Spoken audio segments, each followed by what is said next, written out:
Voilà. Bon, je demanderai à ceux qui... Bonjour à tous, prière en direct. Qui mettent la fumée là. Bon dimanche à vous. C'est dans la véranda de l'enfer, il y a fumé comme ça. Voilà, donc comme on n'est pas dans la véranda de l'enfer, vous enlevez ça là tranquillement. Voilà, qu'on s'entende bien. Il ne faut pas de subterfuges inutiles. Ça c'est inutile. Ça c'est boîte de nuit. Nous on est dans boîte de jour. Donc voilà. Enlevez ça là et puis on est tranquille. Gloire à Dieu. Gloire à Dieu. Voilà. Je vais vous donner un message bonus. Quand on dit bonus, ça veut dire que... Quand on dit bonus, ça veut dire c'est bon, non? Dans bonus, il y a bon. Il y a un plus là-dedans. Gloire à Dieu. On dirait que votre climatiseur là, ne marche pas sur la chair aujourd'hui.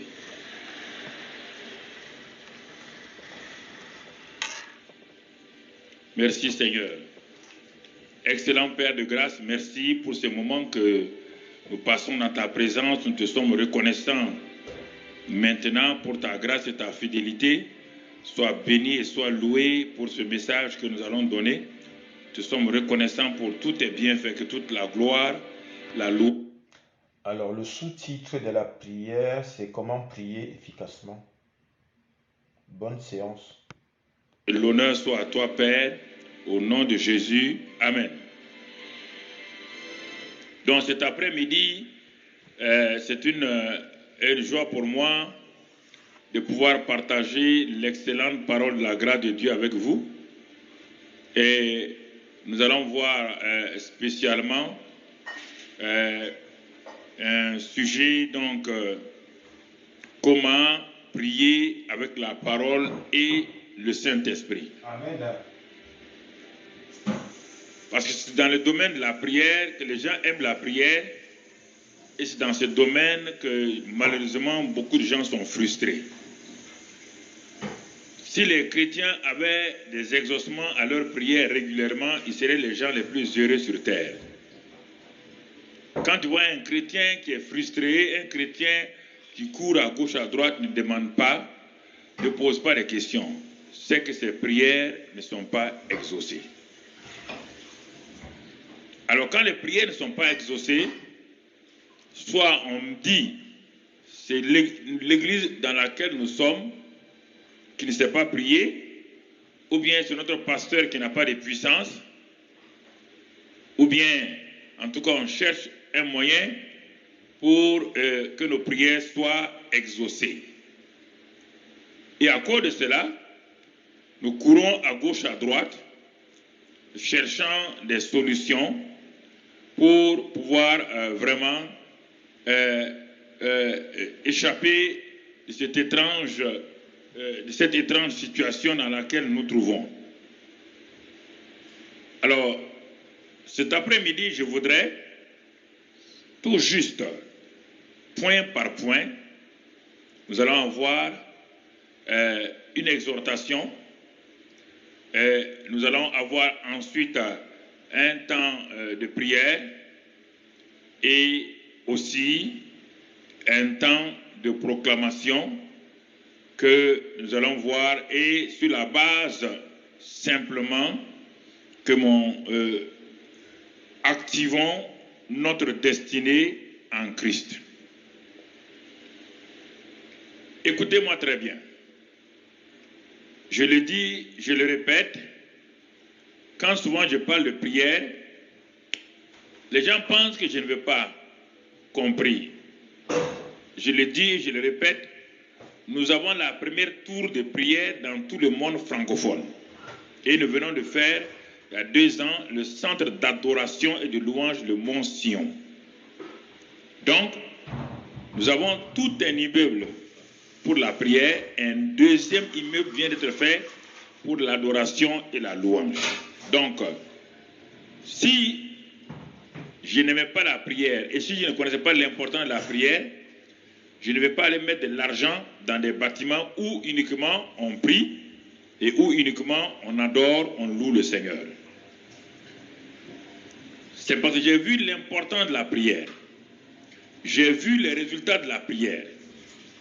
Et je peux dire, quand je prie, mon taux d'exaucement de la prière dépasse les 60-80%. Or, beaucoup de chrétiens, les meilleurs sont à 40% de leur exaucement. Sur 100 sujets de prière, rares de chrétiens atteignent 40 prières exaucées. Parce qu'ils croient qu'il suffit de faire une liste, un catalogue, et de prier pour les différents points pour être exaucé. Non. Il y a des conditions pour qu'une prière soit exaucée.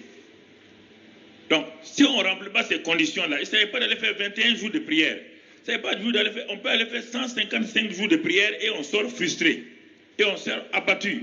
On sort découragé à tel point que les réunions de prière dans les églises locales sont les réunions les moins fréquentées par les chrétiens. Les concerts sont fréquentés par les chrétiens.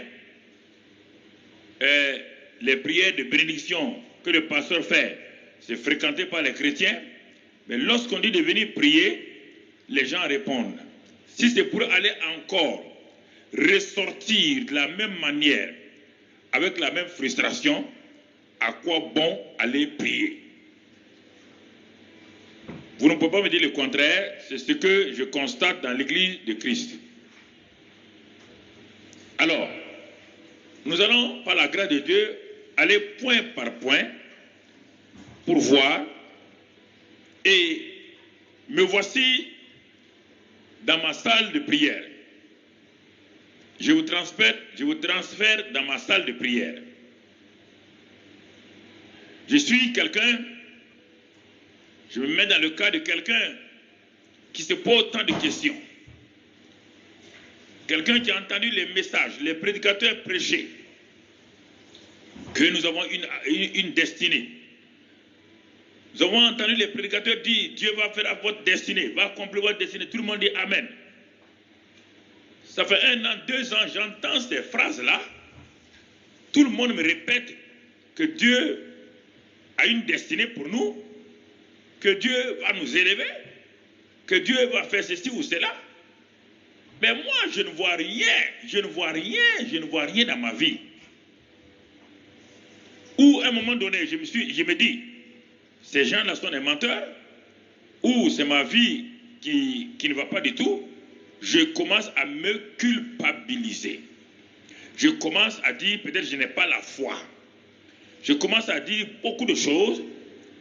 Et comme dans la Bible, il y a un homme qui avait une grande destinée. Dieu l'a dit à sa mère avant que l'enfant ne naisse. Cet enfant-là s'appelle Jacob. Dieu avait dit à sa mère que les jumeaux qui sont dans ton sein, ces jumeaux-là, ce sont tes 2 enfants. Mais je vais te dire une chose, ces jumeaux-là, c'est 2 peuples, 2 nations qui sont dans ton sein. 2 peuples et 2 nations qui sont dans ton sein. Et le plus petit que tu vas voir sortir, le plus petit là,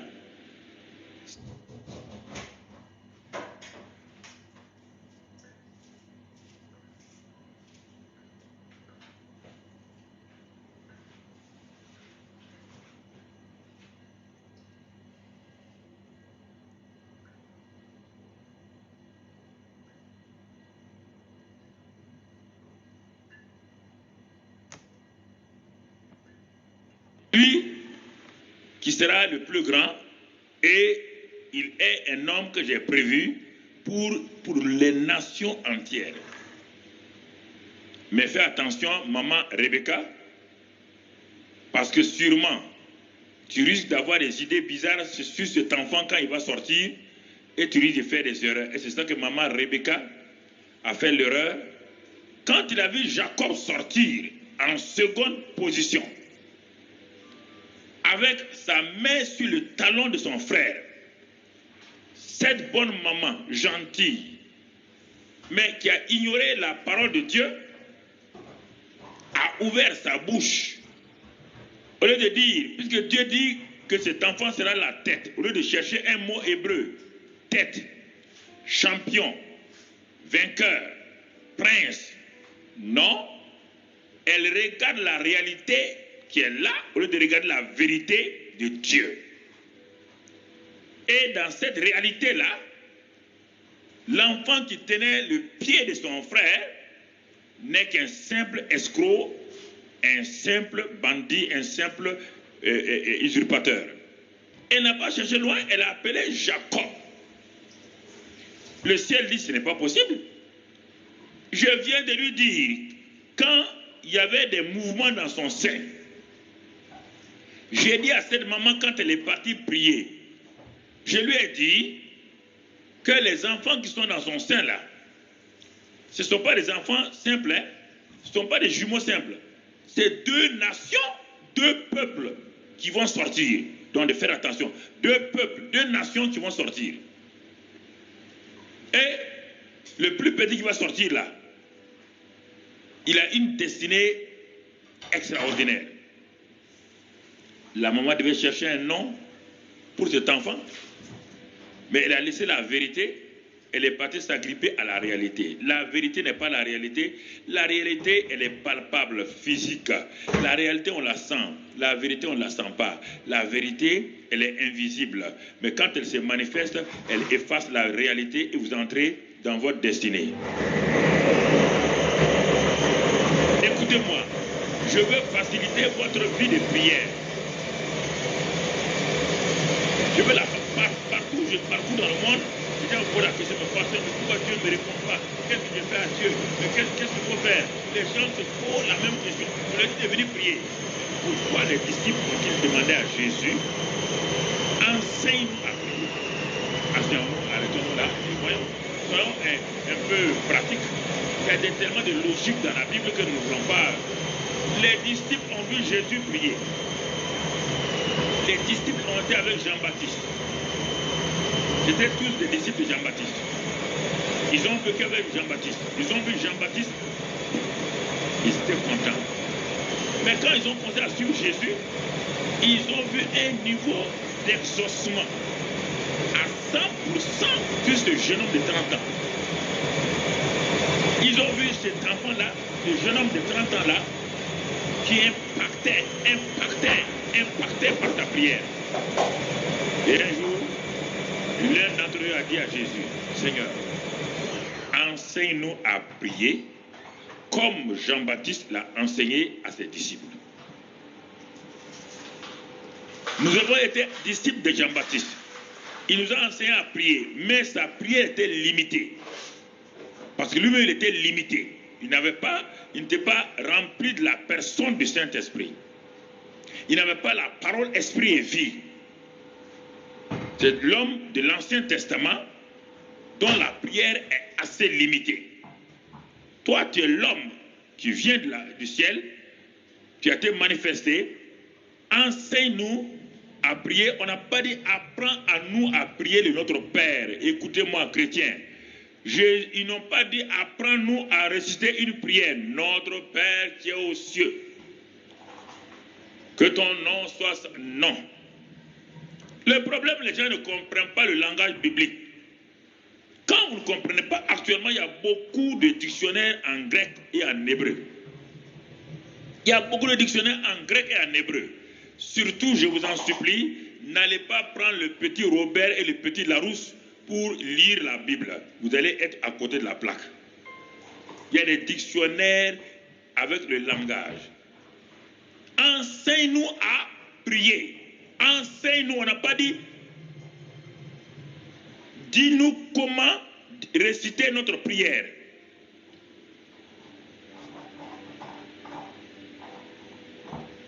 Et c'est ainsi que Jésus a commencé avec la prière d'importunité. Tout de suite, il a commencé la prière d'importunité. Un premier enseignement. Un homme qui avait un ami. Son ami est venu, deuxième ami est venu en pleine nuit.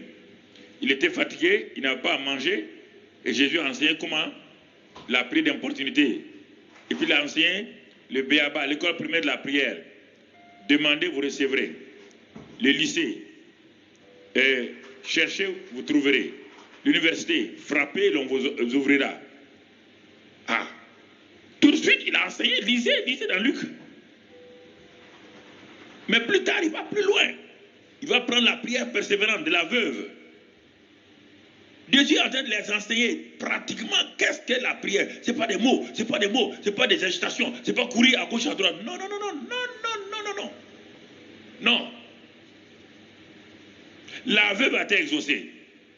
La prière peut être comme quelque chose, comme la veuve, le juge a dit à la veuve, elle va me casser la tête. Jésus dit, si l'homme qui avait des pains, il s'est levé pour donner, il s'est levé à cause de son importunité. Donc dans la prière, il y a des aspects d'importunité, il y a des aspects de persévérance.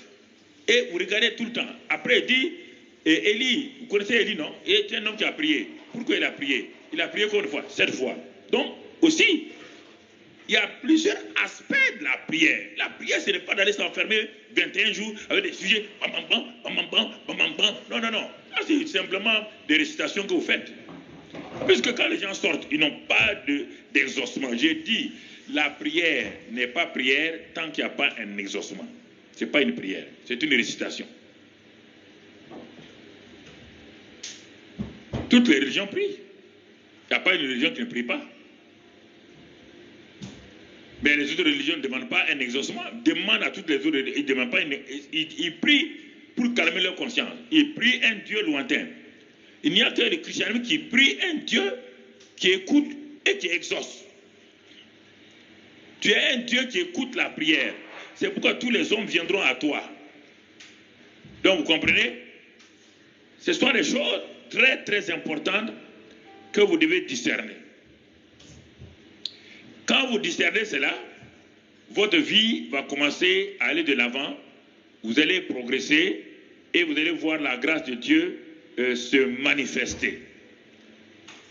Alors, quand on regarde toutes ces choses-là, quand on regarde l'Ancien Testament, comme je viens de le dire, et ensuite les disciples qui ont demandé à Jésus, enseigne-nous à prier, et quand on regarde tout cela, et on revient à Jacob, maintenant que cet enfant est né, et que sa maman a prononcé une parole négative sur sa vie, qu'est-ce qui va se passer? Les paroles de la maman ont suivi l'enfant pendant plus de 20 ans. Dès qu'on l'appelle Jacob, quand il répond, ça veut dire escroc. Dès qu'on l'appelle Jacob, c'est-à-dire on dit, nous on dit Jacob, c'est-à-dire dans le langage on dit usurpateur. Quand il dit oui, son identité est en train d'être formée en usurpateur. Tout ce à quoi tu réponds, c'est ça que tu deviens. Écoutez-moi très bien. C'est pourquoi un autre jeune homme qui s'appelle Jabet, sa mère lui a donné ce nom mauvais, méchant.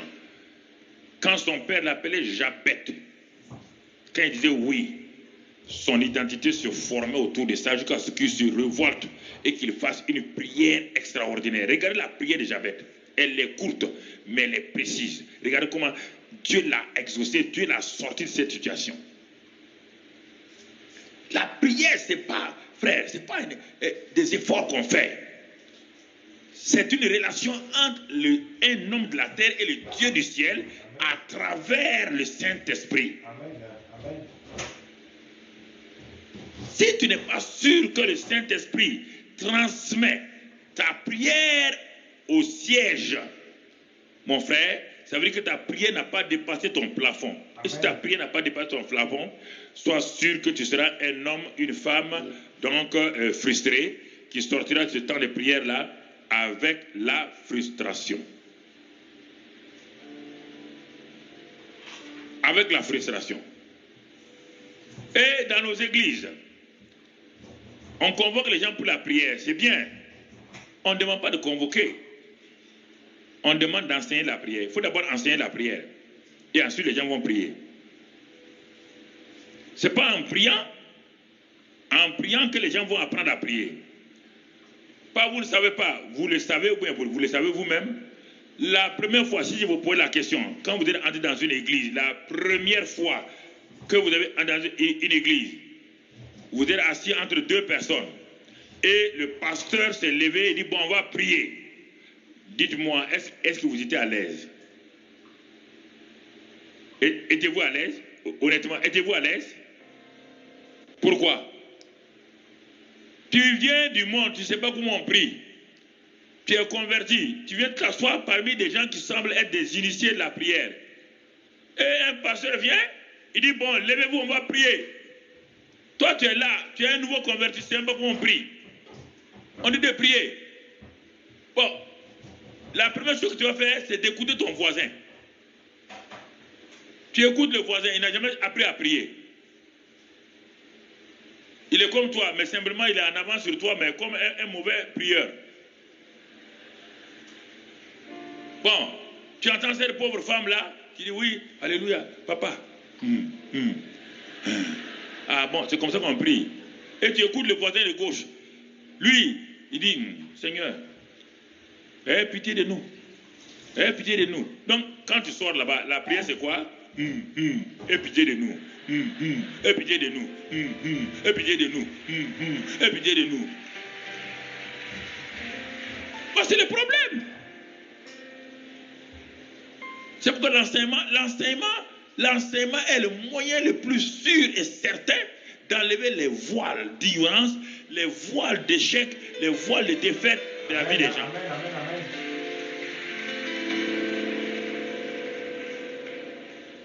Je comprends parce que ce soit en France, que ce soit partout où je suis allé, les gens viennent me demander toujours, mais pourquoi nos prières ne sont pas exaucées? Et je suis obligé de prendre du temps, et c'est pourquoi, chaque année, je vais prendre 3 mois pour enseigner sur la prière. J'enseigne par thème. Vous entendez? J'enseigne par thème. Vous ne pouvez pas dire aux gens d'avoir la foi sans dire qu'est-ce que la foi, d'où vient la foi. Quels sont les genres de foi? Il y a la foi qui vient de la parole, Romains 10, 17. Il y a l'autre foi qui est un simple don du Saint-Esprit qui le manifeste comme il veut à chacun. Amen. Ça, c'est une foi extraordinaire. Mais l'autre foi qui vient du réma vient du fait que tu as étudié la parole de Dieu, tu as reçu un réma, et maintenant avec ça, 90% du temps, c'est avec la foi venant du réma qu'on fonctionne. Mais les 10% là, c'est la foi surnaturelle. De 1 Corinthiens 12. Quand elle est là, tu fais des choses comme tu es fou, tu fais ça, et tu vois, tu sais que c'est ça. Il n'y a même pas un réma posé. Non, c'est une foi surnaturelle qui est en toi et qui te fait oser aller là où les médecins disent que c'est pas possible. Aller là où les gens te disent financièrement c'est pas possible. C'est comme ça. Donc si tu ne connais pas ça, on dit la foi et la foi. C'est comme si on dit un maître nageur qui tient au bord de la piscine et une pauvre femme ou bien un homme en train de se noyer. Il lui dit tiens ferme. Tu vas tenir quoi? Tu vas tenir l'eau? Tu vas tenir l'eau, hein? La seule chose c'est de faire quoi? De lui jeter quoi? Bouée de sauvetage. Tu lui jettes un pneu ou une chambrette. Il met, même s'il ne sait pas prier, il ne sait pas tenir, mais s'il met ça, la chambrette va le tenir. Et tu le tires, tu l'amènes au bord. On dit aux gens, frère, tiens ferme. Tiens ferme sur quoi? Non, ça ira, tiens ferme. Il va tenir sur quoi? Le monsieur est déjà à terre. Il va tenir sur quoi? C'est pourquoi il est important d'enseigner d'abord, pratiquement. Amen. Pratiquement. Avant d'aller là-bas. Donc, ainsi, Jacob a souffert. Et un jour, c'est Isaïe qui nous montre. Dans Isaïe 40, Isaïe nous dit que avant que Jacob n'ait été transformé en Israël, c'est-à-dire prince avec Dieu, voici la prière de Jacob. Et comme la prière de plusieurs d'entre nous. Quelle est cette prière-là? On trouve dans Ésaïe 40, verset 27. Là-bas, il est écrit, pourquoi dis-tu? Voilà ce que et Dieu répond à Jacob. Pourquoi dis-tu Jacob? Pourquoi dis-tu Israël? Vous voyez bien, Dieu parle à Jacob et il parle à la même personne qui s'appelle Israël. Il dit, tu dis, ma destinée est cachée devant l'Éternel, mon droit passe inaperçu devant mon Dieu. Ma destinée est cachée et mon droit passe inaperçu devant mon Dieu. Il dit, mais pourquoi tu dis cela? Regardez bien, vous qui êtes devant moi là, c'est la même question que vous avez posée tant de fois à Dieu. Je ne comprends pas ma vie, Seigneur. C'est la même question. Pourquoi cela m'arrive? Jacob disait ça. Ma mère m'a dit que tu as dit que je suis ça, je suis là, mais je ne comprends pas. Mais pourquoi ça ne va pas? Plein de gens sont en train de crier, de verser des larmes régulièrement. Pourquoi Dieu, ma vie est-elle ainsi? Pourquoi on dirait que tu t'acharnes contre moi? Et c'est ça qui a amené les gens à penser que Dieu est un briseur de vie. Dieu m'a brisé. Dieu t'a brisé, tu es encore là. Si moi-même je te brise, je ne veux pas rester ici. Vous prenez des mots, je sais d'où vous prenez ces mots-là, je peux vous les dire. Tous ces mots brisés, vous avez entendu. Mais Dieu, quand il parle à David, il dit, mais ce qu'il veut là, c'est un cœur brisé. Un cœur brisé, ça veut dire quoi? Il n'a pas dit que lui, il a brisé le cœur de David. Un cœur qui n'a plus confiance en lui-même. Un cœur qui s'abandonne à Dieu. Un cœur qui dit, Seigneur, je n'ai rien d'autre que toi. Mes yeux sont fixés sur toi, je ne peux rien faire, comme Josaphat. C'est de ça qu'on parle. On n'a pas dit que Dieu brise-moi. Toi, tu vas dire à Dieu de te briser. Pourquoi il va te briser? Tu es qui va te briser? Et pourquoi? Quel est le but quand il te brise là? Qu'est-ce qu'il cherche? Quand Dieu te brise là, quel est le but? Dis-moi. Viens prendre un micro et dis-moi, Dieu m'a brisé parce que Dieu veut que je sois saint. Est-ce que Dieu brise quelqu'un? La sanctification vient de l'œuvre de Christ. Hébreux 10, 10. Par l'offrande du corps de Christ, il nous a sanctifiés une fois pour toutes. 1. La sanctification vient. Deuxièmement, Jean 17, 17. Ta parole sanctifie-moi et ta parole sanctifie les gens. C'est fini. Dieu ne brise pas quelqu'un pour être sanctifié. La sanctification, il l'a fait à la croix de Calvaire. Par la parole de Dieu, tu es sanctifié et tu vis dans la sanctification. Christ est venu pourquoi? Il est venu prendre tes... La prière est basée sur comment prier. Le sujet de la prière, c'est comment prier. C'est vrai qu'il est long, mais ça reste intéressant.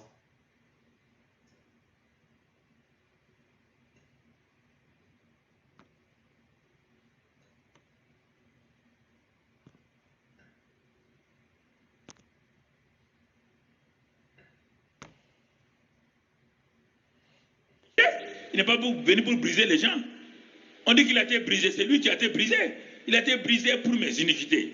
Pourquoi tu peux pas mettre ça sur toi? C'est Christ qui a été brisé.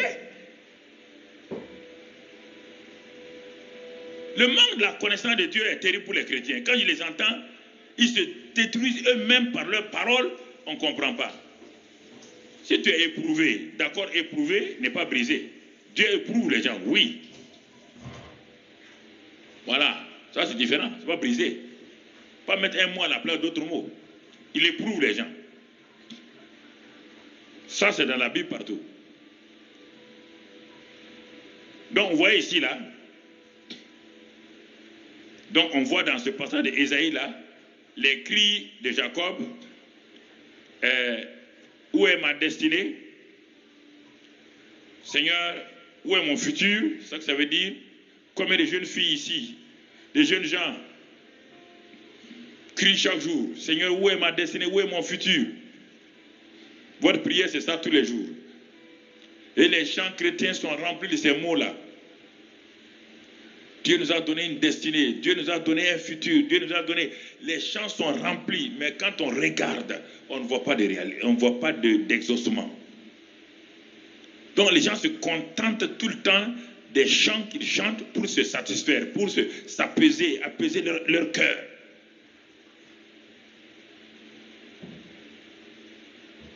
Quand un chanteur vient, il se lève, il dit, oui, Dieu nous a donné Canaan. Tout le monde, alléluia. Quand ils sortent, où est Canaan? Où est Canaan? Où est Canaan? Mais vous me regardez comme ça. Regardez autour de vous, regardez partout, regardez vos camarades chrétiens qui ne vont même plus à l'église. Quand vous les appelez, ils disent non, non, eux, ils ne vont plus à l'église, ils sont déçus. Pourquoi? Parce que non-exaucement de prière. Et quand ils vous regardent, vous-même qui voulez témoigner là, ils voient que vous n'avez pas une vie d'exaucement de prière. J'ai dit, mais si toi-même tu n'as pas d'exaucement, on connaît ta vie, tu veux nous amener pour te suivre là-bas?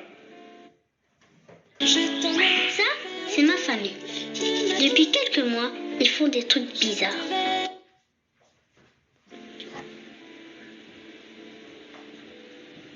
Donc, c'est pourquoi, frères et sœurs, j'ai voulu m'arrêter parce que les 2 ou 3 messages que j'ai donnés, ça suffit largement pour le thème. Mais j'ai voulu m'arrêter cet après-midi-là pour qu'on partage concernant les cris, Seigneur, où est ma destinée, où est mon futur? Maintenant, comment, à travers la parole et la connexion du Saint-Esprit, je peux avancer personnellement, moi-même, sans que je sois dirigé par un pasteur ou pas. C'est pourquoi je suis venu ici, cet après-midi, simplement avec le guide pratique de prière, pour te montrer.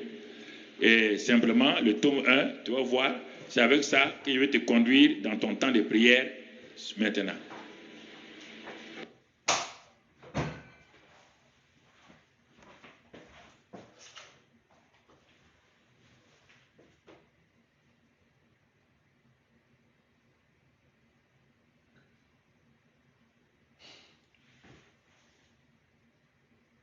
Le titre de la prière, c'est comment prier efficacement. C'est vrai que je vous laisse écouter en direct.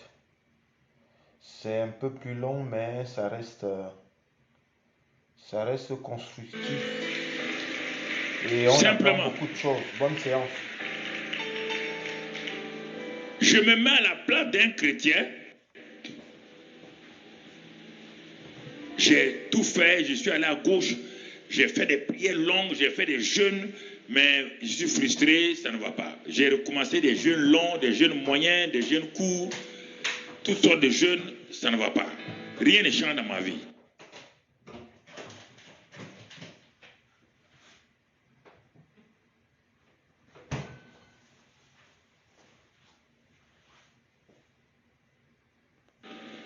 Maintenant, on m'a dit que c'est les démons. J'ai pratiqué la démonologie, ça ne va pas. J'ai pratiqué la satanologie, ça ne va pas. Tout. Maintenant, je suis découragé. Dieu me dit, mon fils, moi, je n'ai pas bougé. Tu n'as pas vu dans Hébreux 4, verset 16, que je suis assis sur le trône de la grâce. Approchez-vous de ce trône-là de Dieu. Amen. Avec quoi? Simplement avec foi, avec assurance. Et je vous écoute, je dis, mais je n'ai pas bougé. Je suis assis sur le trône de la grâce. Je suis assis simplement sur le trône de la grâce. Mais je t'ai vu, toi tu m'as déplacé, tu m'as mis sur le trône de la loi. Et le trône de la loi, on ne répond pas là-bas. On vérifie si tu es bon, tu n'es pas bon. Si tu n'es pas bon, on te châtie. Mais le trône de la grâce, c'est différent. Quand tu t'approches de moi, tu ne me vois pas comme un Dieu de grâce. Tu me vois comme un Dieu dur, un Dieu qui impose les choses aux gens. Et c'est pourquoi tu viens, oh Seigneur, tu vois, oh Dieu. Et il dit, mais pourquoi tu pleures? Mais pourquoi tu pleures? Est-ce que qui est assis sur le trône, c'est Satan ou c'est Dieu?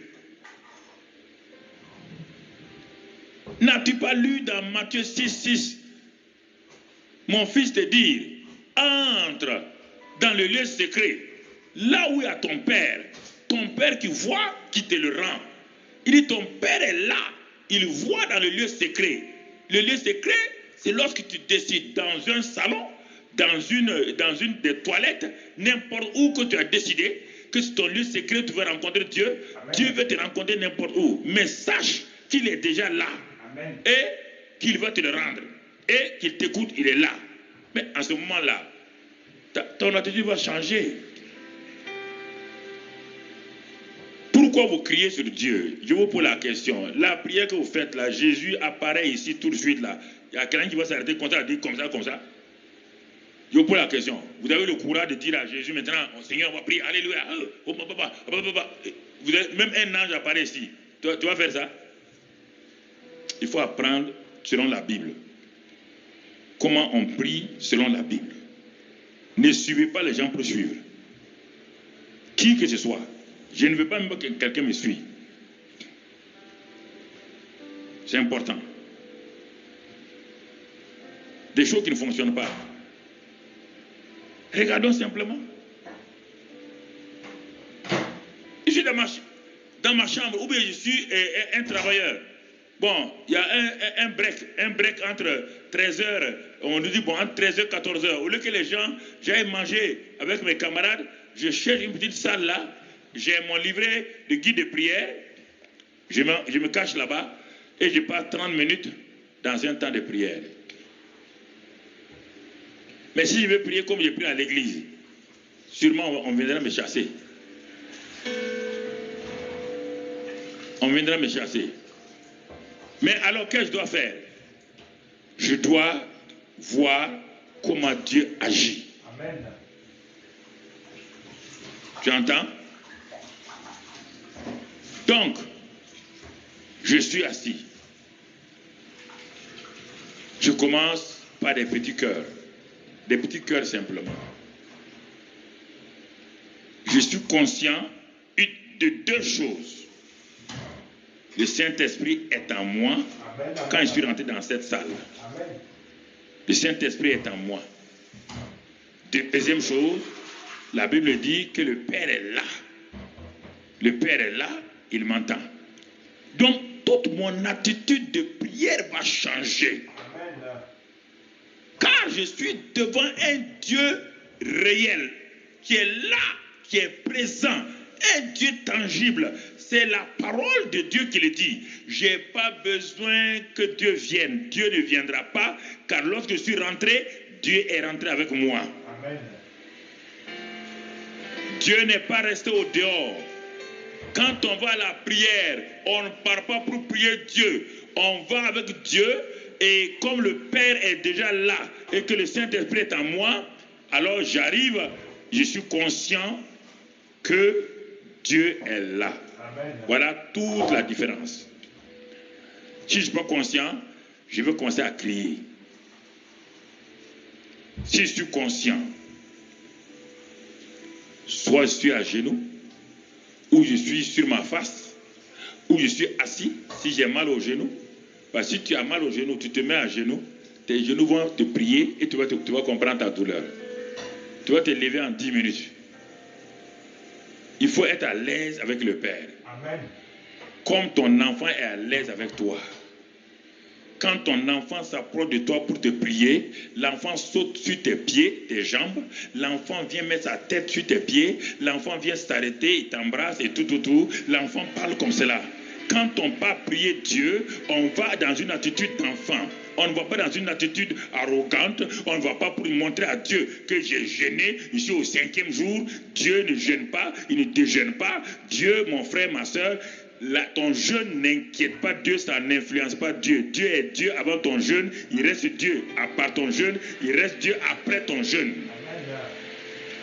Il ne change pas.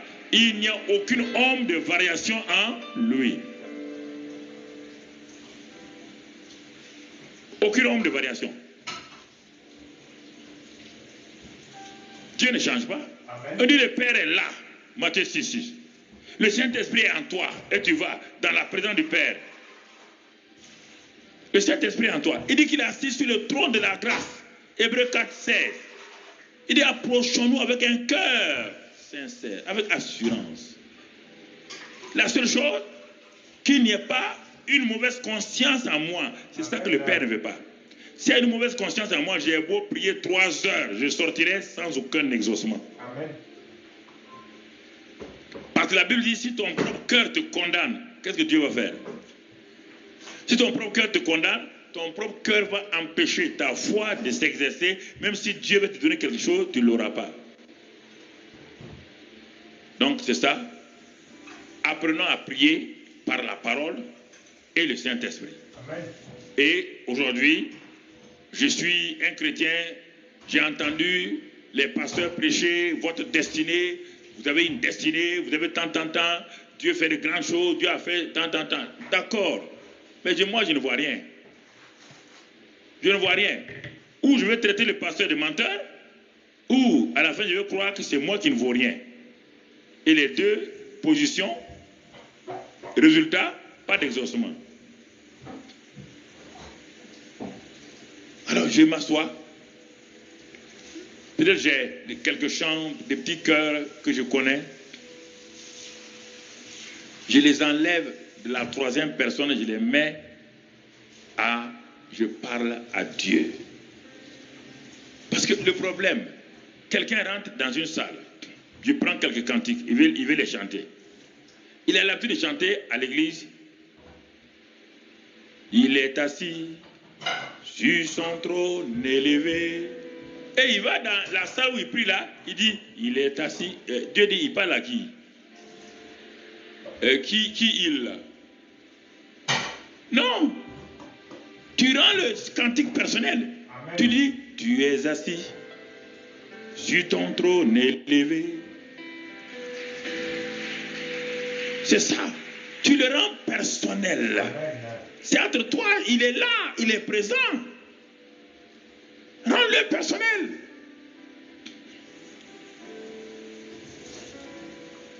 Il est Dieu. Non, il n'est pas Dieu. Tu es Dieu. Et ton trône est... Tu mets ça. Toi-même, tu appliques tes propres mots. Amen. Nous avons l'habitude de chanter. Par exemple, où nous chantons Dieu m'a tout donné. Ouais, ça, on est ensemble, on chante ça. Hein? Mais tu es là dans la présence du Père. Tu dis, oh Père, tu m'as tout donné. Tu m'as tout donné. Car tu es fidèle. Oh Père, tu m'as tout donné. Tu m'as tout donné. Car tu es fidèle. Jésus, tu m'as tout donné. Tu m'as tout donné. Car tu es fidèle. Jésus, tu m'as tout donné. Tu m'as tout donné, car tu es fidèle. Amen.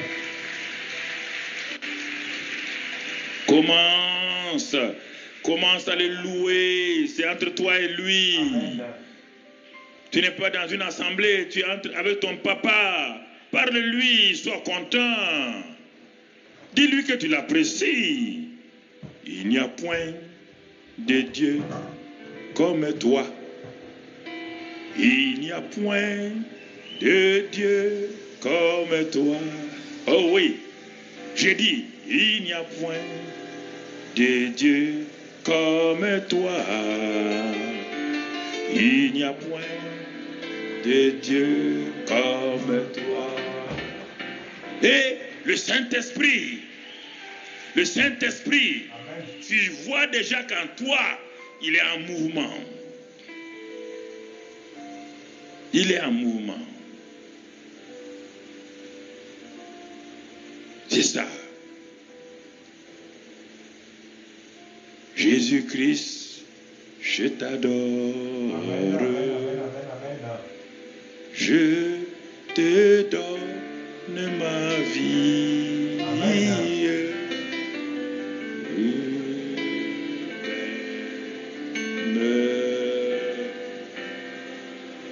Saint-Esprit,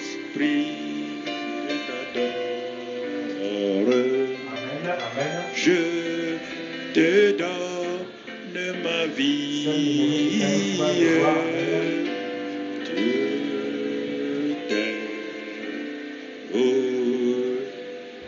Dieu le Père, Dieu le Père, je t'adore. Je te donne ma vie. Je t'aime tant. Alléluia, alléluia, alléluia. Alléluia, alléluia, alléluia. Maranatha, Maranatha, Maranatha, Maranatha, Maranatha.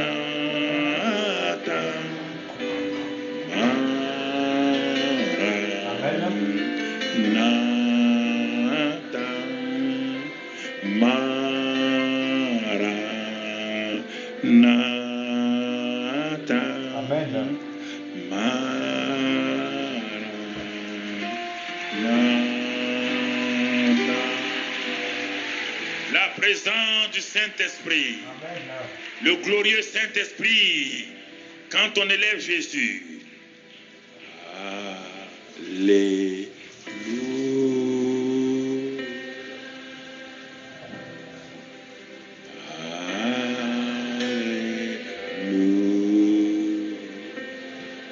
Alléluia. Alléluia.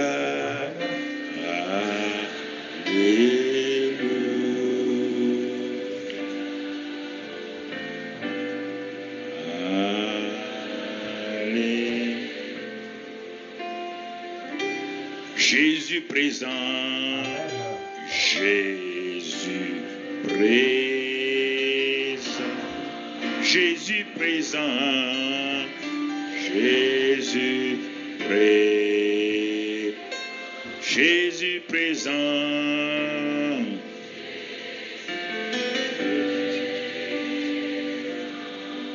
Tu es présent.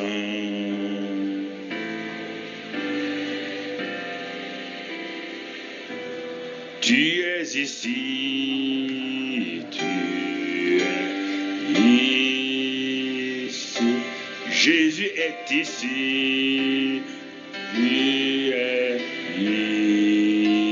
ici, tu es ici.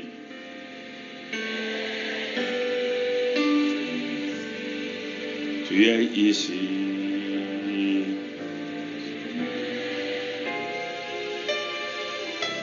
Seigneur, je t'aime. Seigneur, je t'aime. Oh oui. Dis-lui tes mots.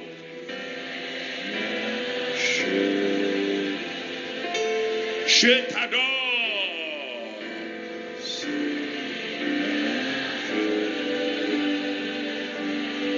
Seigneur, je t'adore. Seigneur,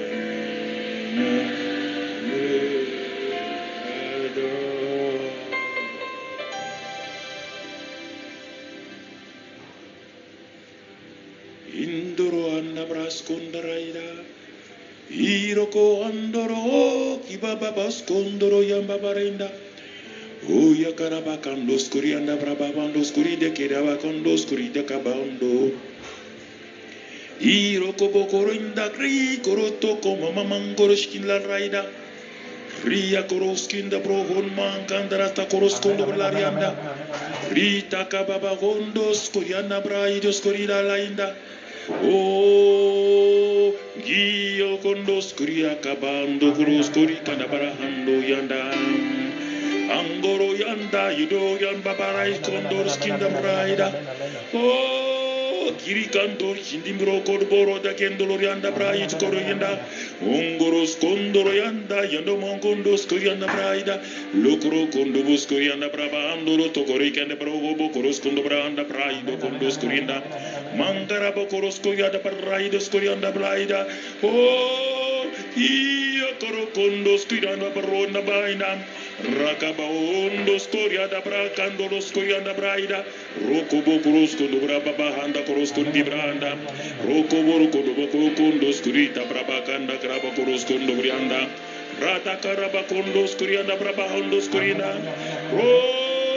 Kiribi Kandolo da Grabakandolo in the Branda Rababa Ondos Kurianda Brado Koros Kondobrianda Braina Rokobo Koros Kondobrianda Barada Koros Kondoro Kebagandos Kurina Makaraba Kondos Kurina Braida Handa Reina Rokobo Korobos Kurianda Braba Koros Kunda Braina Rabakabo Koroto Vikanda Brata Koros Kunda Branda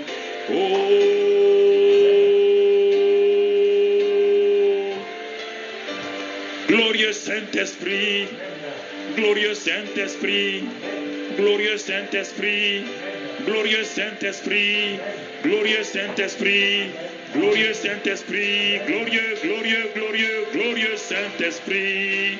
Oh rababababababa shokarabekendolo yanda braida. Oh rabababando koroskendo branda brata koroskondo branda. Roko bokondo koroko yebekere bokondo lotto koriganda braida. Mon korobokondo skurikende brabakando lo korvikanda brabakondo skurikende brahondo brianda braina. Roto kobrikanda brabakondo skurinda brabando rianda.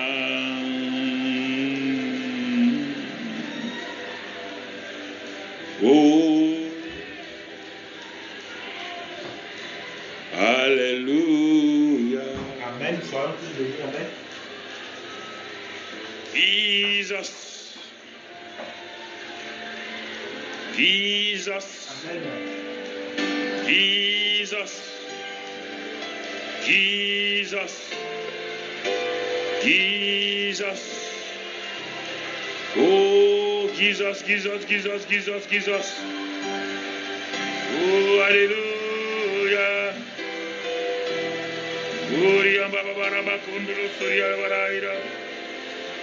Oh, Baba Karabakandolo Skurikere, Bekandus Kurida Barabakandolo Skurinda. Rabba Baba Karata Kuru Kodumento Koroskinda Brabakanda Kroskunda Braba Barata Kindolo Surianda. Irabakandolo Skurinda Brabakando Skurinda. Roto Kobrika Baba Parata Koroskondo Brianda Braida. Irokondo Inda Brabakandolo Skuriba Kandraida. Amen. Riba Koroba Kodus Kuriki di Broko Bakarabakandala Tokurinda.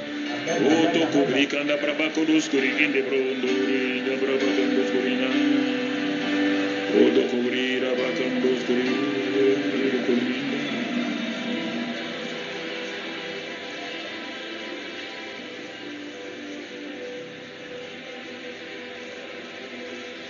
Alléluia. Amour, le Père est amour. Amen. Amour, le Fils est amour. Amen. Amour, l'Esprit Saint est amour. Amen. Amour, le Père est amour. Amen. Amour, le Fils est amour. Amour, le Saint est amour. Présent, le Père est présent. Présent, le Fils est présent. Présent, l'Esprit Saint est présent. Glorieux, glorieux, le Père est glorieux. Glorieux, le Fils est glorieux. Glorieux, l'Esprit Saint est glorieux, vivant, vivant, le Père est vivant, vivant, le Fils est vivant,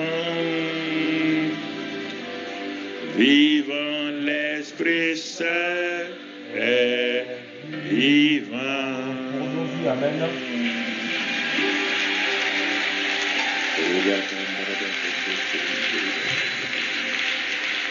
Alléluia. Amen.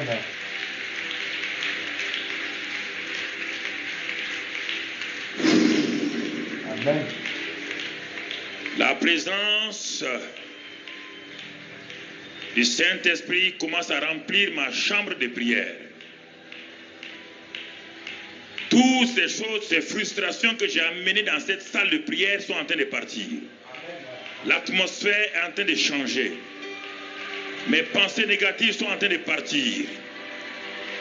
Oh, je commence à réaliser que le Père est réel, que son amour est réel.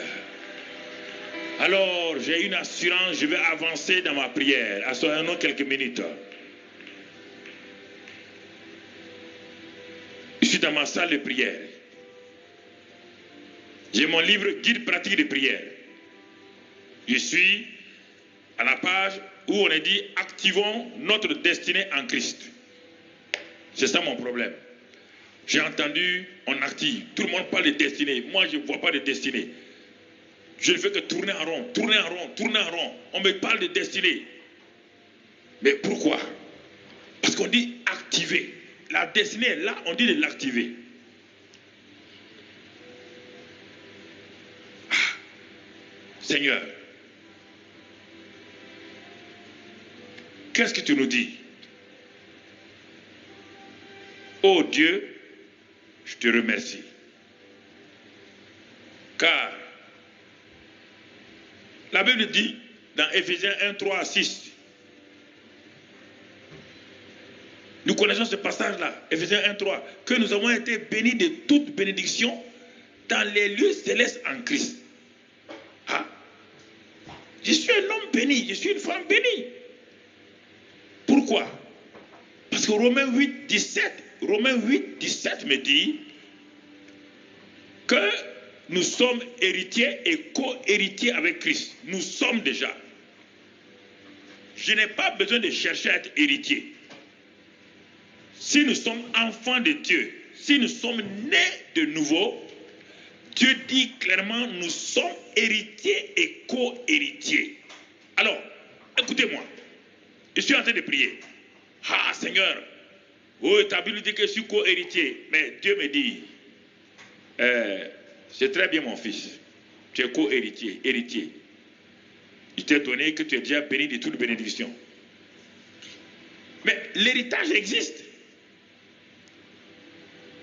Comme tout père, il a écrit son testament, l'héritage existe. Il a déjà donné à chaque enfant, il a donné soit une maison ici, une villa là, tout est déjà là. Chaque enfant a sa part. Mais pour les hommes, pour que l'héritage soit transféré, il faut la mort du père, le testateur.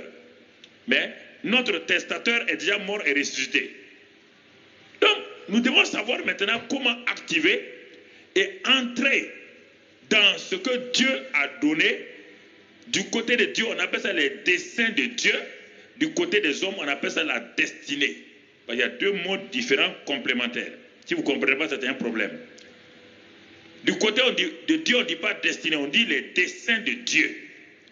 Mais quand c'est du côté de l'homme, c'est la destinée de l'homme. Dieu n'a pas de destinée. Dieu a des desseins qui s'accomplissent en destinée pour l'homme.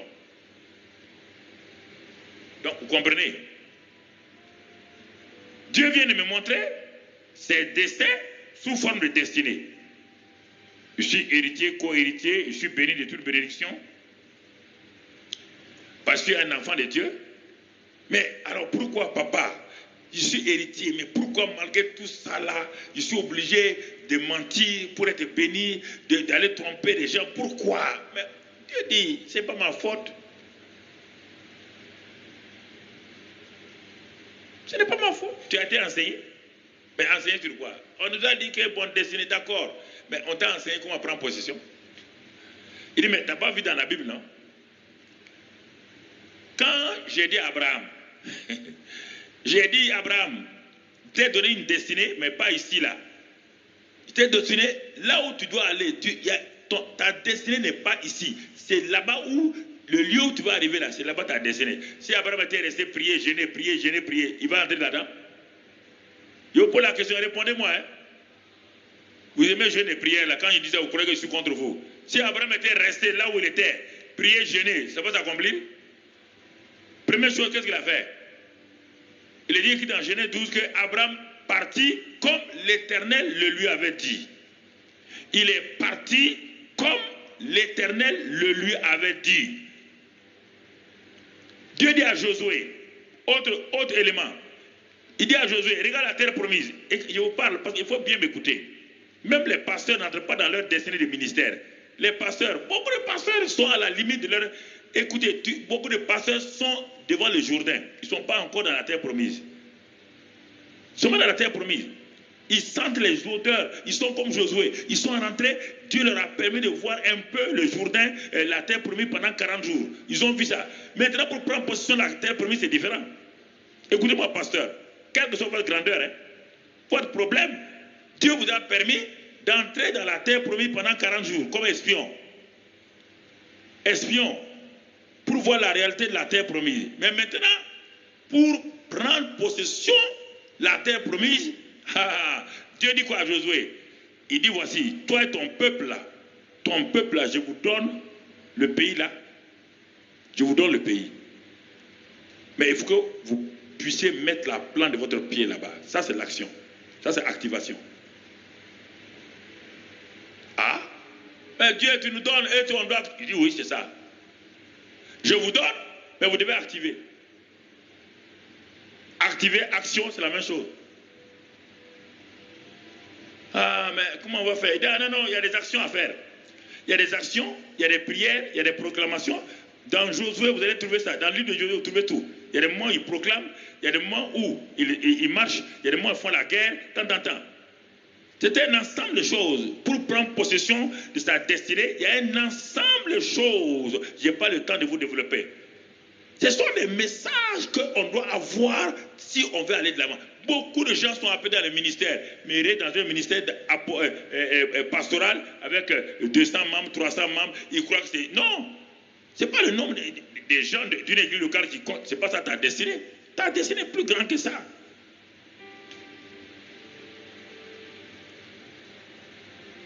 La destinée d'un homme. Regarde Jacob, on a commencé par Jacob. C'est pourquoi Jacob criait, où est ma destinée? Si c'est ça là, rouler mon oncle là-bas, le rouler, il me roule, on se roule. Si c'est ça ma destinée, ce n'est pas la peine. Dieu, c'est ça là, tu m'as créé pour ça? Avoir quelques petites percées à gauche, à droite là, quand les gens parlent de percées, c'est quelle percée? Le type il parle de chef de service à directeur de service, ça c'est pas percée. Quand on parle d'une percée, c'est plus que ça.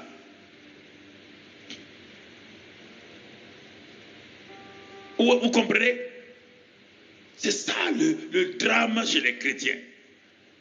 Ils sont rentrés, ils ont vu Canaan. Dieu leur a permis de voir le lieu de la promesse. Mais ils n'ont pas pris position. Quand ils sont allés dans le lieu de la promesse, le lieu de la promesse était occupé par des Cananéens. Il y avait des géants. C'est ce qui a fait même qu'il y a 10 qui ont complètement démissionné. Qui ont dit, c'est pas possible, on ne peut pas prendre notre promesse là. Dieu ment. Dieu ment. Je vous dis, Dieu ment. C'est ça qui les a tués au désert. Toute destinée que Dieu vous a donnée, vous devez, mon frère, ma soeur. C'est ça que je vais, ce soir là, on est en train d'aller doucement. On est en train d'aller doucement. Je suis dans ma chambre. Je suis en train de prier.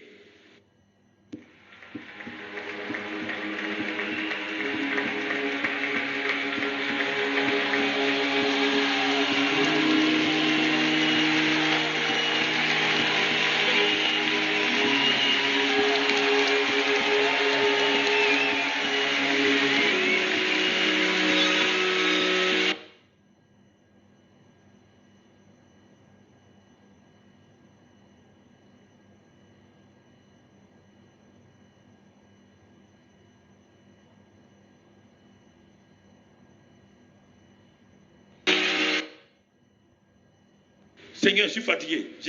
J'ai dit beaucoup de choses, on m'a dit destiné, rien ne se passe. Dieu dit, allons d'abord, étudions ensemble. Il ne faut pas aller prier sans avoir étudié. C'est là où on est en train d'étudier. On n'est pas arrivé à la prière. On n'est pas arrivé à la prière. Quelqu'un qui vient du service, on dit on va prier. Il vient du service avec beaucoup d'idées en tête. Au service, il a eu tellement de problèmes. Il vient tomber dans une réunion de prière. Oh, il se met là-dedans. Vous croyez que ça va marcher? Vous jouez avec vous-même. Le gars est découragé. Il vient de la maison découragé. Il vient vous trouver en train de prier. Vous dites maintenant, levez-nous, on va prier, on va prier. Et tu n'as pas enseigné pour calmer le cœur des gens. Il est dans une tempête. Il va prier quoi? Il va répéter des choses. Il va répéter des choses. Autre élément, dans 1 Pierre 2, verset 9-10, Dieu dit, vous êtes une race élue, un sacerdoce royal, une nation sainte, un peuple acquis. Ah, voici tout ce que je suis en train d'étudier pour que ma foi soit bâtie. Dieu m'a déjà béni de toutes les bénédictions. Ah bon? Mais je ne vois pas ça. Et Dieu me dit que je suis héritier et co-héritier, mais je ne vois pas en quoi consiste mon héritage. Et Dieu vient ajouter que je fais partie d'un peuple saint, un sacerdoce royal. Je suis parmi les rois. Et moi, j'en fais des slogans. Nous sommes des rois, nous sommes des rois. Non, ça ne marchera pas. Ça ne marche. Si Josué s'était arrêté, nous sommes les possesseurs de Canaan. Ça ne marchera pas. Arrêtez de faire des choses qui ne marchent pas. Les gens sont frustrés. Dans une église de 100 personnes, il y a 10 personnes qui ont reçu, il y a 90 qui sont en train de tourner. Personne ne voit ça. Personne ne voit la souffrance de 90 personnes dans l'échec. On ne voit que la victoire des 10 personnes dans la victoire. Ça, pasteur, si vous ne faites pas attention, c'est pourquoi les gens, à un moment donné, ils s'en vont. Personne ne peut manger le miel et puis aller manger du fiel quelque part. Personne. Un pasteur descend au plus bas niveau de son peuple, pas au plus haut niveau. Un maître, un professeur qui va avoir du succès au baccalauréat descend au niveau du plus faible en philo, du plus faible en mathématiques. Quand il a saisi, c'est des plus faibles là, quand ils ont bien compris, il aura non seulement un taux de succès réel, mais il y aura des mentions très bien dans son église, parce que ceux qui étaient déjà moyens vont devenir bons, ceux qui étaient bons vont devenir excellents, et ceux qui étaient médiocres vont passer à être passables.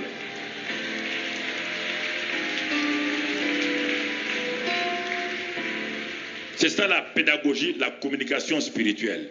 La communication de prendre des choses que vous avez pour donner. La communication, c'est pas ce qu'on fait dans les écoles de communication. Donner des choses que le gars ne maîtrise pas. La communication, c'est un transfert de connaissances établies et expérimentées, que vous avez vécu, que vous transférez à l'autre. Et quand vous transférez, vous lui dites comment faire. C'est important que nous comprenions ces choses-là. C'est pourquoi dans les églises, les pasteurs sont dans la dépression. Ils sont en train de lutter. Si tu vois un pasteur, il est en train de jeûner. Beaucoup, je sais qu'il est dans la lutte. Un pasteur qui jeûne beaucoup, il est dans la lutte. Faut pas me contredire. Je suis en avance sur toi. J'ai fait ça et je vois des gens faire ça. On ne vit pas de jeûne et prière.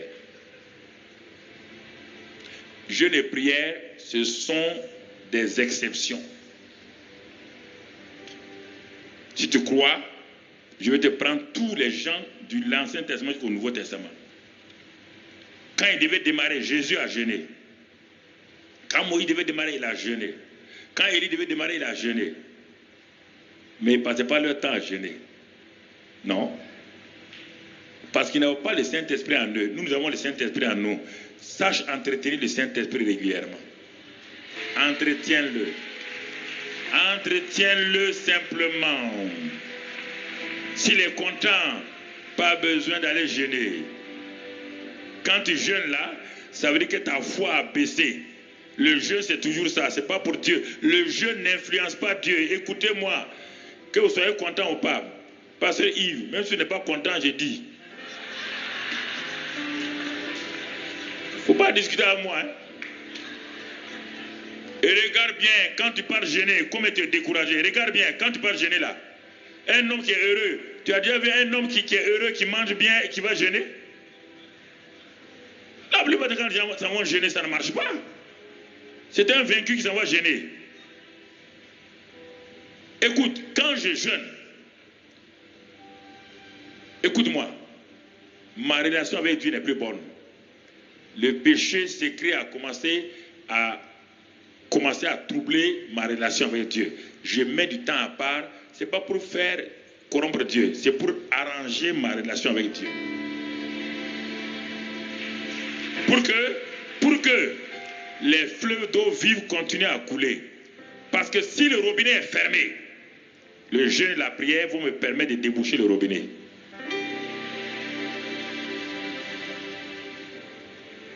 C'est ça, frère. Il faut bien comprendre le jeûne. Attendez, le jeûne n'a pas commencé avec vous, ça ne va pas se terminer avec vous. Il y a plein de livres de jeûne comme ça dans le monde là. Il y en a tout.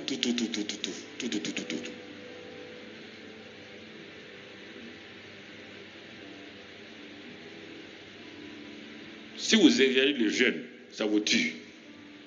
Ça a tué beaucoup de grands pasteurs. Hein, vous avez leurs livres ici. Ce sont des pasteurs qui nous ont inspirés à l'époque. Mais ils ont tellement vouloir jeûner, ça les a tués. Même leurs chrétiens leur ont dit, hey, pasteur, papa, ça ne va pas, il faut arrêter les jeûnes. Non, on va jeûner. Il veut percer plus que... Moïse n'a pas jeûné. Va lire dans Exode. Il est dit que Moïse est monté sur la montagne, jeûner 40 jours sans boire, sans manger. Alors, si tu dis que tu es un champion de la prière, va jeûner 40 jours sans manger, sans boire. Je t'offre un cercueil en or. Tout de suite là, je vais le commander. Je vais le commander le cercueil en or là, posé. Parce que je sais que tu ne vas pas finir. Le jeûne de Jésus et le jeûne de Moïse, ce n'était pas des jeûnes. Ils étaient dans la présence de Dieu. Leur sens physique était arrêté. C'est un jeûne surnaturel.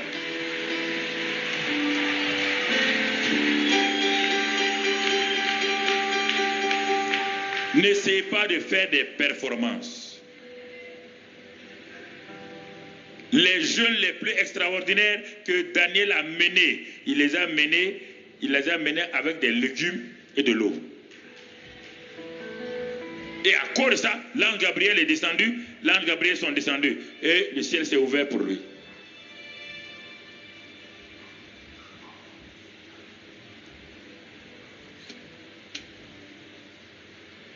Il n'est pas de jeûner. Il faut bien savoir jeûner. Voilà. Ne jeûnez pas pour que Dieu vous donne quelque chose. Dieu vous a déjà tout donné. Il vous manque la foi. Si vous manque la foi, c'est ça que la vérité.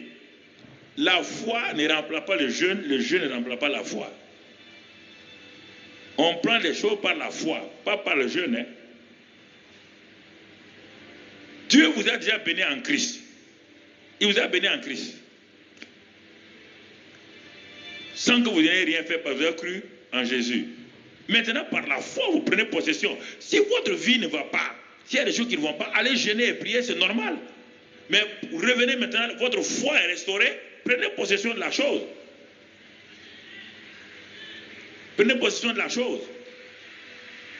Il faut dire que le jeûne vient en 4e, 5e position. Le jeûne n'est pas en première position. C'est ça que je veux vous dire. C'est ça que je veux vous dire. C'est important que vous compreniez. Il y a des femmes qui m'ont appelé, des amis qui sont morts comme ça, des femmes qui m'ont appelé de venir voir mon mari. Je suis arrivé, il était complètement faible. Il dit, mais il y a quoi? Il a son 15e jour de prière et de jeûne.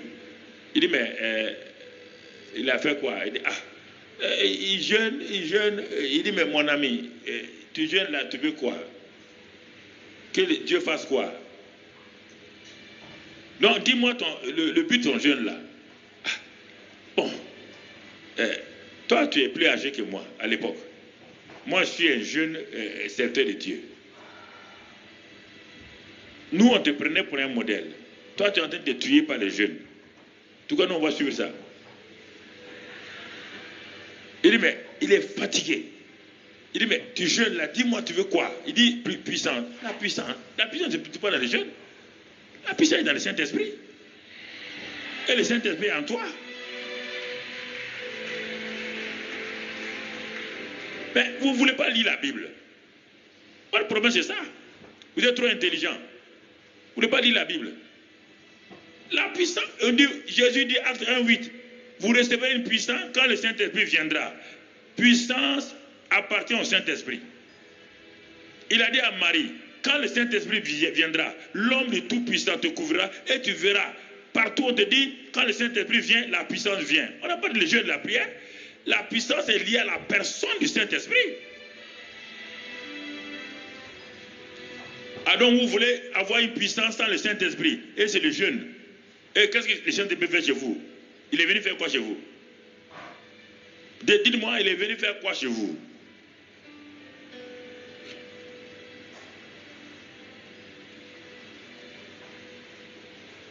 Il est venu faire quoi chez vous? Je ne comprends pas. Des bons pasteurs, ils sont morts comme ça. Jeunes.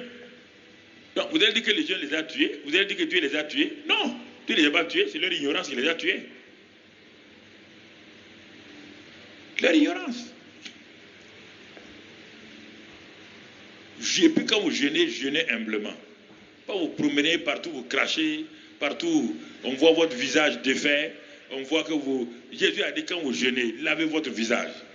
Que votre visage soit heureux. Mais quand on te voit jeûner, on dit, mais qu'est-ce qu'il y a mon frère? Je suis la montagne. Tu vas descendre dans la vallée. La vallée t'attend. La vallée t'attend. La vallée, tu vas descendre dans la vallée. Tu vas descendre dans la vallée. Et tu vas, les démons sont dans la vallée. Et toi, ta maison est dans la vallée. Ta maison n'est pas sur la montagne.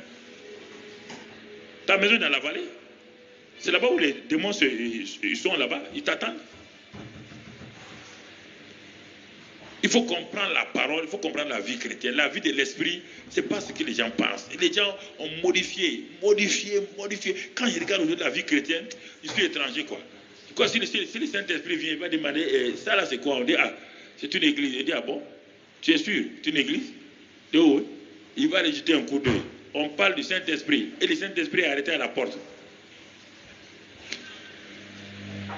Saint-Esprit, viens. Il dit, je suis là. Il dit, toi, tu es Saint-Esprit. Toi. Les gens ont des idées bizarres sur le Saint-Esprit. Il faut revenir à une chose. Ce n'est pas la peine de vouloir souffrir. Le Saint-Esprit est en toi. Il est venu en toi. Jésus l'a dit, il est venu pour accomplir ce que tu ne peux pas accomplir. Honore-le. Toi, tu mens devant lui, tu escroques devant lui. Tu veux qu'il t'aide comment? Tu n'as qu'à aller jeûner comme tu veux. Il est en toi. Il voit tout, il entend tout, il sait tout, absolument. Tous tes secrets, il les connaît. Toi, tu veux le flatter avec un jeûne. Est-ce qu'il mange? Est-ce qu'il boit? Sois honnête en toi-même. Sois fidèle en ton cœur. Sois fidèle, hein? Ok. Donc, on voit, je suis dans ma chambre. Seigneur, où est ma destinée? Dieu dit, ma destinée, ta destinée est en Christ. J'ai tout donné. Ta destinée est en Christ. Tu es un enfant de Dieu. Tu es un héritier. Et l'héritage est là. L'héritage est là. Il n'y a pas un héritage que Dieu va inventer pour vous aujourd'hui. Dieu ne fera rien, tout est fini, tout est accompli. Canaan était une réalité. Canaan, les maisons étaient construites. Canaan, les vignes étaient là. Canaan, tous les blés, champs de blé étaient là. Canaan, tout était à Canaan. Israël n'a rien amené à Canaan. Ils sont rentrés, ils ont pris possession. Tu as tout en Christ. Canaan, ce n'est pas le paradis, c'est la terre promise, c'est la vie chrétienne victorieuse en Christ. Canaan. Mais Dieu te dit d'entrer, de prendre possession par la foi. À Canaan, il y avait tout. Dieu dit, il vous donne la capacité, dit Deutéronome 6, Deutéronome 8, tout est là-dedans. Il dit même à Canaan, les femmes ne vont pas avorter. À Canaan, les gens vont mourir âgés. Même il y a c'est-à-dire qu'il y a la longévité à Canaan. Il y a la fécondité à Canaan. Il n'y a pas d'avortement à Canaan. Il y a la richesse à Canaan. Mais pourquoi ils n'ont pas pu? Parce qu'il leur manquait la foi. Valide à Hébreu 3 et Hébreu 4. Ils n'ont pas pu à cause du fait qu'ils n'ont pas eu confiance en Dieu. Josué voulait les faire rentrer dans le repos. Ils n'ont pas pu, ils n'ont pas voulu. Il n'y avait rien, il n'y a rien. Tu as déjà tout en Christ. C'est ça ton Canaan. Tu as déjà tout en Christ. Tout. Mais pourquoi tu n'as rien dans la vie quotidienne? Israël avait tout là-bas, mais pourquoi les 10 espions sont morts sans rien? Il dit, là où tu poseras la plante ton pied, n'oublie pas, je suis avec toi, Josué. Je suis avec toi. Il est avec nous. Il a dit la même chose. Matthieu 28, 18, 20. Il est avec nous. Et la victoire vous appartient en Christ. Il dit maintenant, lève-toi et va. Il dit à Abraham, il faut aller, Abraham partit. Il dit à Josué, lève-toi et va prendre possession. Lève-toi et va prendre possession. Mais on ne s'est pas préparé. Dieu dit, préparé pourquoi? Va et va prendre possession.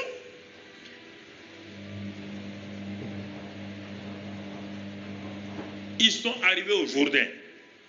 Le Jourdain était le premier obstacle. Mais quand Dieu dit que quelque chose t'appartient, il a déjà tout préparé. Est-ce qu'ils ont pris des seaux pour vider le Jourdain? Non. Le même Dieu, sa présence à travers l'arche portée par les Kéatites. Il dit quand les Lévites, les Kéatites, mettront les pieds dans l'eau, l'eau qui coule là, l'eau dangereuse là, s'ils osent par la foi mettre leurs pieds là-dedans, le Jourdain va s'ouvrir. Vous voulez aller prier devant votre Jourdain. Tu as vu quelqu'un prier devant son Jourdain? Tu as vu Moïse prier devant sa mer rouge? Qui vous a dit des mensonges comme ça, on va prier devant le Jourdain? Pourquoi vous voulez mettre la prière dans toutes les sauces? Mettez vos pieds avec la présence de Dieu. Lis dans Josué 6. Josué 3 d'abord, ensuite dans Josué 5. Et va lire là-bas. Allez-y, mettez vos pieds. On va aller prier. Non, Dieu dit mettez vos pieds. Mettez vos pieds. Si vous avez confiance en moi, mettez vos pieds. Si vous avez confiance, tout est en vous déjà, tout. Tout. Par Christ, tout est en vous. Tout est en vous. Ah, je suis en train de méditer. Dieu me dit, mais crois-tu cela? Il dit, crois-tu cela? Jésus est venu avec la résurrection pour Lazare. Il demande à Marie et Marthe, croyez-vous cela? Il dit, nous croyons qu'au jour de la résurrection. Jésus dit, non, vous ne croyez pas. Il n'y a pas de jour de la résurrection. C'est moi la résurrection. Si vous avez cru en moi là, vous allez croire que votre frère va ressusciter. Mais si vous attendez le jour de la résurrection, le jour de la résurrection, ça n'existe pas. C'est moi la résurrection.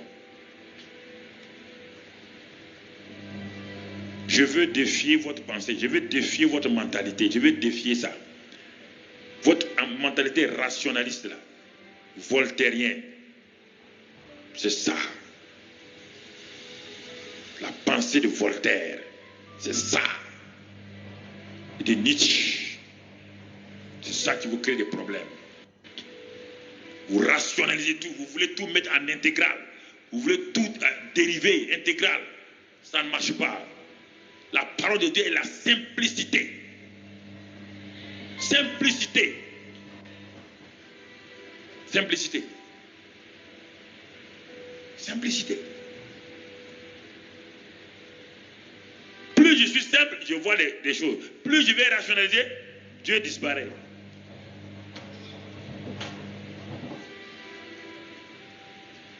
Il faut croire pour conquérir. On ne peut pas conquérir sans croire. Il n'y a pas, c'est pas possible. La conquête commence d'abord par la foi. C'est par la foi qu'ils sont allés. La parole de Dieu, et ils ont possédé. C'est pourquoi dans Hébreux 11, quand on parle maintenant de tous ceux qui sont dans leur héritage, regardez bien dans Hébreux 11 là, chacun est rentré dans sa destinée. Et tout Hébreux 11 là, c'est ça. Chacun rentre dans une destinée. On te décrit les champions de l'Ancien Testament qui sont rentrés dans leur destinée. On te décrit en leur montrant les épreuves, ce que Dieu a dit et comment ils ont cru et comment ils ont possédé. Tout Hébreux 11, c'est ça. Le défi, la parole de Dieu, la foi et la conquête. Noé, même chose. Construire une arche. Parce que la condamnation va venir. Défi. Il n'a jamais vu la pluie. Il n'a jamais vu une arche. Il est défié dans sa pensée. Les gens ont dit, Noé, tu es un menteur, tu ne connais rien. Mais Noé a cru.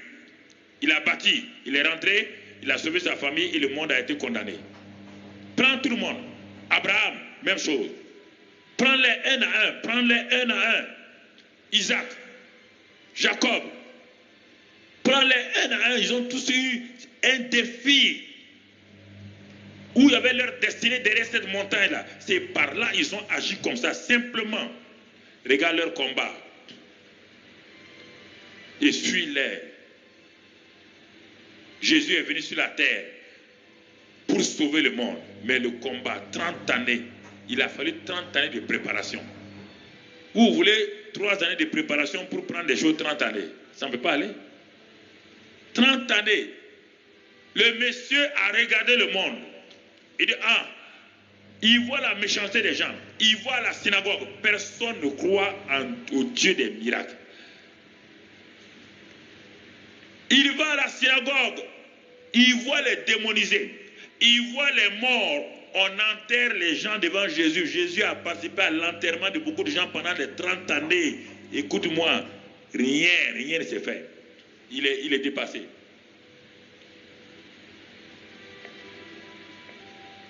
Ça a failli l'affecter dans sa chair. Mais regarde-le descendre. Il descend dans le Jourdain comme fils de Marie et de Joseph. Quand le monsieur donne le dos à la maison de Marie et de Joseph, il est en train de descendre là. Tout le monde le connaît comme le fils de Marie et de Joseph. Il rentre dans le Jourdain comme un homme ordinaire, un homme normal.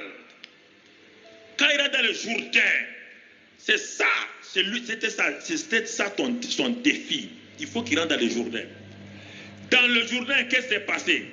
Parce que le baptême, c'est pour les pécheurs, c'est pour tout. Mais pourquoi Jésus est descendu dans le Jourdain? Jésus est descendu dans le Jourdain pour mourir à lui-même. Il est mort à sa filiation de Marie, à sa filiation naturelle. Il est mort à ça. Quand il est sorti de l'eau, tout de suite le ciel s'est ouvert. Quelque chose va se passer. La destinée de Jésus vient maintenant. Et le Père parle. Quand Jésus reçoit le Saint-Esprit, le Père dit, tu es mon fils. Il rentre dans le Jourdain comme fils de Marie. Il sort du Jourdain comme fils de Dieu vivant. Et automatiquement les choses changent. C'est ça la destinée d'un homme. Il faut rencontrer le Saint-Esprit. Il faut rencontrer le Saint-Esprit. Jésus était saint, sans péché, mais il ne pouvait rien faire. Il allait aux enterrements. Il voyait les démoniaques. Regarde-le, il sort du Jourdain. Il s'en va 40 jours dans la présence du Père. Personne ne nous a dit ce qui s'est passé pendant les 40 jours. C'est le secret entre le Père et lui. C'est pourquoi un temps de jeûne, c'est toujours un secret entre celui qui jeûne et celui. On ne vient pas dire à tout le monde ce qu'on a dit dans un temps de jeûne. Tu comprends? Quand il sort, Satan vient en personne. Parce que cet homme est devenu dangereux.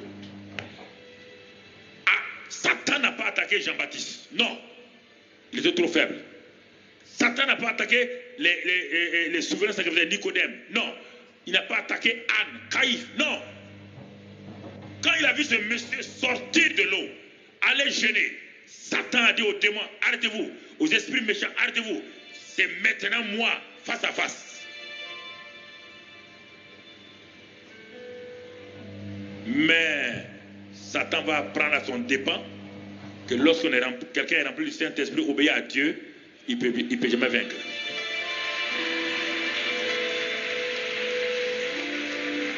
Jésus, écoutez-moi frère.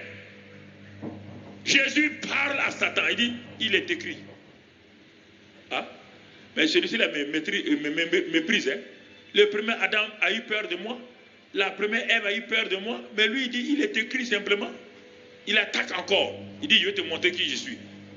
Vous ne voulez pas croire. On dit Satan a pris Jésus, l'a mené sur la montagne. Il a pris Jésus, l'a mené. Et les gens disent, non, non, c'est une image. Quelle image? On dit que tu es écrit dans... Tu ne connais pas français, non? Incrédule comme ça, là. Tu ne connais pas français? On dit qu'il a pris le type et allait mettre là-bas. Il a dit... il dit, regarde le monde entier, là. Ça aussi, c'est une image, hein. Et après, il l'a mis sur le temple. Oui ou non? Chaque fois, Jésus dit, il est écrit. Satan dit, ah, l'homme est dangereux. Il l'a déposé. La Bible dit qu'il est parti. Hein? C'est moi qui ajoute ça. Ça, c'est l'évangile selon Saint Carambri. Il est parti avec la queue entre les pattes. Il est parti. Vous ne voulez pas imiter Jésus. Vous voulez imiter quoi? Vous voulez avoir la victoire avec quoi? On dit la parole et le Saint-Esprit. Jésus a utilisé la parole et le Saint-Esprit. Les deux. Satan est parti. Vous voulez utiliser quoi? Je vous pose la question. Quand vous êtes assis devant moi là, vous voulez utiliser quoi?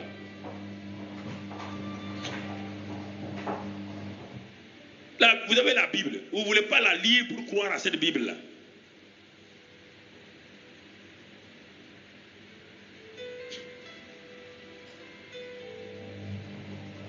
C'est ça. Regardez. Jésus est rentré dans sa destinée. Paul est rentré dans sa destinée. Pierre, même quand il avait échoué, il est rentré dans sa destinée. Et vous vous dites que non, il faut faire ceci. Mais s'il y a une destinée, comment une destinée pour quelqu'un peut échouer si la personne-là obéit exactement à Dieu? Comment elle va échouer? Ce que Dieu dit, là, elle ne peut pas échouer.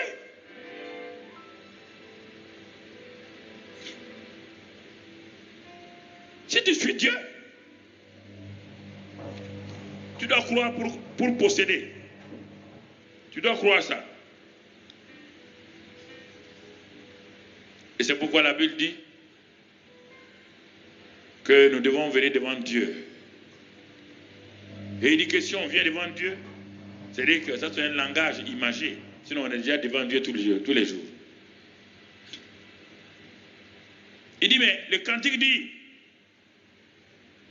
quand tu es dans la présence de Dieu, on dit, ce cantique dit, c'est lui qui met en Jésus une pleine confiance, jamais ne chancelle plus, compléter sa délivrance par la foi.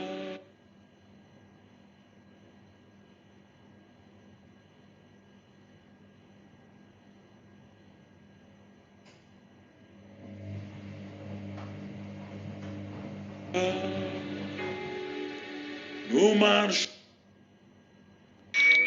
You become a man when you think of yourself less. I looked around the dinner table and felt blessed. Je refuse. Ce soir, je brise tous les liens sataniques, les liens de malédiction. Je me libère. J'entre maintenant dans la guérison, dans la bonne santé, dans la fécondité. Seigneur, dans le mariage. Seigneur, ce soir, c'est mon soir. Je prends possession de mon héritage. Merci, Seigneur. Sois béni, sois loué. Merci ce soir. Je repousse l'esprit de doute, l'esprit de découragement, l'esprit d'incrédulité qui m'assaille chaque jour, je le repousse maintenant dans le nom de Christ Jésus. Maintenant, Père, le Saint-Esprit, par la parole de Dieu, met en moi la paix, la foi. C'est à cause de cela. Tous les esprits méchants qui m'oppressent, qui sont autour de moi, qui m'empêchent d'avancer, dans le nom de Christ Jésus, le pouvoir a changé de main. Le pouvoir est dans ma main maintenant. Parce qu'au nom de Christ Jésus, je marche sur les serpents, sur les scorpions et sur toute la puissance de l'ennemi. Rien ne peut me nuire. Le pouvoir a changé de main. La profondeur appelle la profondeur. Je suis en domination maintenant. J'étais le dominé. Maintenant, je suis le dominateur. Par la parole et le Saint-Esprit, je domine maintenant. J'exerce mon autorité, ma domination. C'est pourquoi, Seigneur, je lis tout esprit de pauvreté. Esprit de pauvreté. Toi qui as volé ma bénédiction. Toi qui as volé ma richesse. Volé ma prospérité. Amen. Je dis non ce soir. Ce soir, je dis non. Amen. Je commande, esprit de pauvreté, tu lâches ma vie financière. Amen. Tu lâches ma vie professionnelle. Amen. Tu lâches ma vie familiale. Arrière de moi. Amen. Oh Saint-Esprit, que les cieux qui sont ouverts déversent sur moi maintenant. Amen.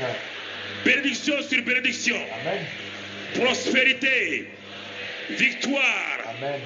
Maintenant, tout travail que tu as préparé, j'entre dans ce travail-là. Amen. L'élévation m'accompagne. Amen. La justification m'accompagne. Amen.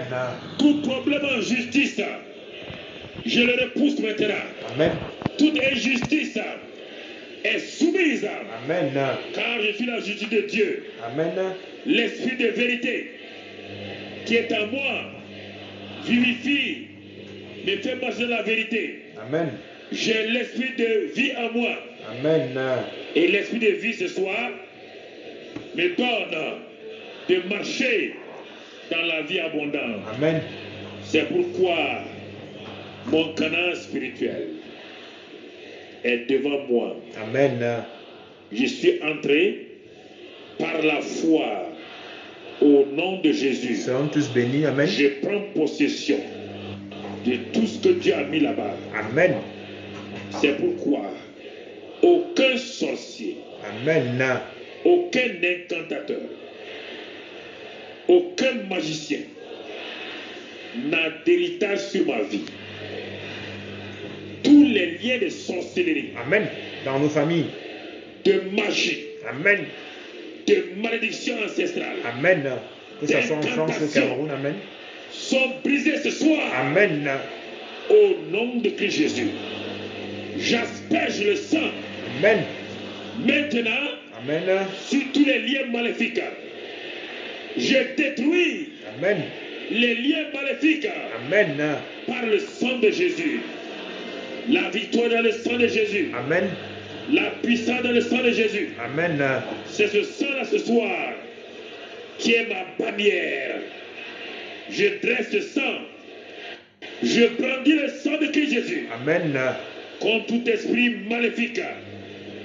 Ce soir, je suis totalement libéré. Amen. Amen. Amen. Amen. Amen. Amen. Amen. En Canaan, il n'y a pas de personne esclave. Mon esclavage est terminé. Amen. Par le sang de Christ Jésus, le pouvoir du péché est fini. Amen. Je suis libéré du pouvoir du péché. Je marche maintenant Amen. dans la victoire, dans la pureté, Amen. dans la sanctification. Je quitte ce lieu ce soir Amen. avec la victoire, avec la sainteté. Amen. Seigneur, cela est ma part. Je le dis et je le proclame. Tout échec Amen.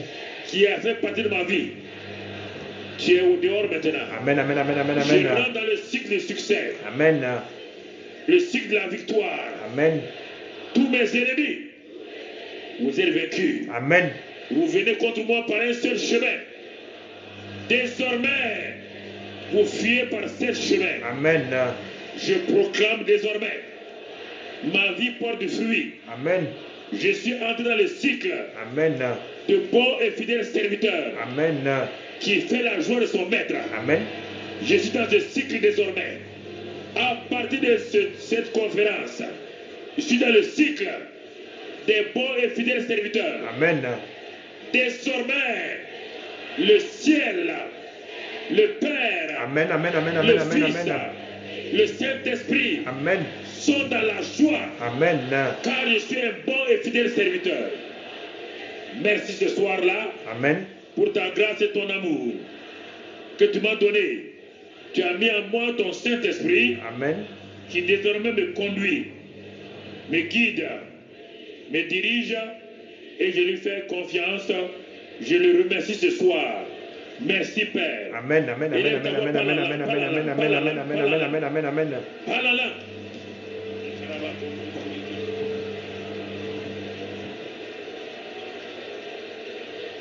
Amen.